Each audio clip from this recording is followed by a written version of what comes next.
बेलपत्र, इन सबके पुण्य की महत्वता कितनी कितनी महत्व। शिव महापुराण का एक चरित्र बड़ा सुंदर आता है और ये कथा हम पहले बात चुके हैं। उस कथा में इसका वर्णन किया था।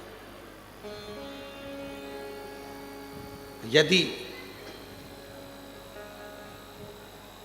भगवान गणेश जी की पूजन और भगवान शंकर की पूजन दोनों जब शमी पत्र से करी जाती है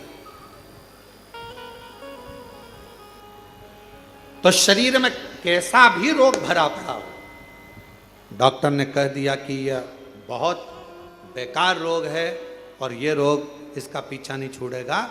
यदि आपको डॉक्टर ने कह दिया कि ऐसा है, डॉक्टर की दवाइयाँ लो, जांच कराओ, डॉक्टर को दिखाओ, रिपोर्ट लाओ, पर साथ में 7 स्थान बताए हैं जहाँ पर शमी पत्र को अगर चढ़ाते रहे तो वो रोग कितना भी बड़ा हो, आखिरी में वो रोग समाप्त हो ही जाता है।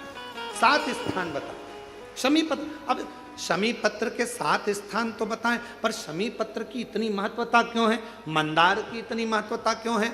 गणेश जी की पूजन में, शिव जी की पूजन में इतनी महत्वता क्यों है? 7 स्थान पर शमी पत्र का वर्णन किया गया। 7 स्थान शिव महापुराण के वो 7 स्थान शिवलिंग के आप लोग देखेंगे, दर्शन करेंगे। ये मानकर चलिए ये जलाधारी है, ये जहाँ से जल बहता है वो स्थान, ये शिवलिंग है। समझ में आ रहा है सबको?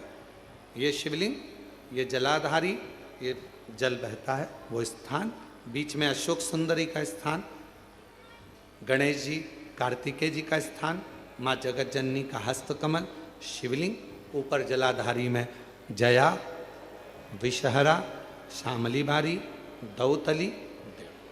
7 स्थान बताए।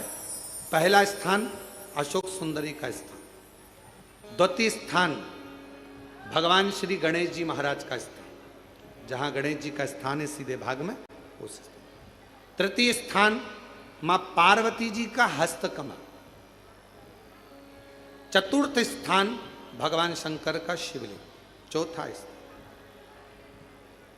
5वां स्थान नंदी का उठा हुआ चरण, जो नंदी का पांव उठा हुआ रहता है एक आगे वाला, 5वां स्थान। और 2 शमी पत्र भगवान शंकर के सम्मुख में से अपनी कामना कर 3 बार पंचाक्षर मंत्र का या श्री शिवाय नमस्तुभ्यम का स्मरण कर वो शमी पत्र भगवान शंकर के शिवलिंग पर फिर समर्पित कर दिया जाए। अगर ये 7 शमी पत्र समर्पित कर एक बेलपत्र शिव जी को समर्पित करा जाता है तो धीरे धीरे कैसा भी बड़े से बड़ा रोग हो वो धीरे धीरे कटना प्रारंभ हो जाता है। शमी पत्र की महत्वता, पूजन में वर्णन, शमी की इतनी महत्वता क्यों है तो शिव महापुराण में यह भी वर्णन किया गया।